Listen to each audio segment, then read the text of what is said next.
začetku te svete maše, pri kateri se bomo spomnili našega rojaka, pokojnega monsinjorja Janeza Hladnika, vse skupaj prav lepo pozdravljam. Lansko leto smo obhajali 113 letnico njegovega rojstva in 50-letnico njegove smrti. Na peponično sredo smo pri evangeliju slišali Jezusovo priporočilo in navodilo, kako naj preživimo 40-dnevni postni čas. Jezus govori o molitvi, o postu in o dobrih delih.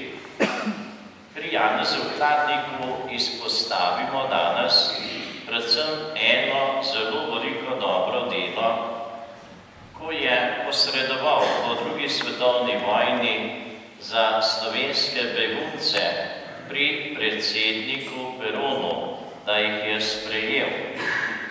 Oba sta bila takrat v službi življenja. In še eno stvar naj omenim.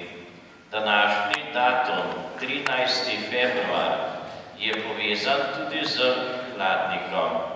13. februarja 1936 je maševal v Lourdu, preden je z ladjo odpotoval v Argentino, torej pred 80 leti.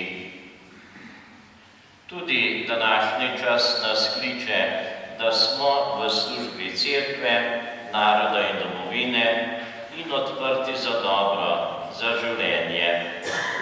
Da bomo to zmogli, prosimo Boga za odpuščanje svojih grehov, pa tudi za njegovo pomoč. Vsemogočnemu Bogu in vam, brate in sestre, priznam, da sem grešil v mislih, besedah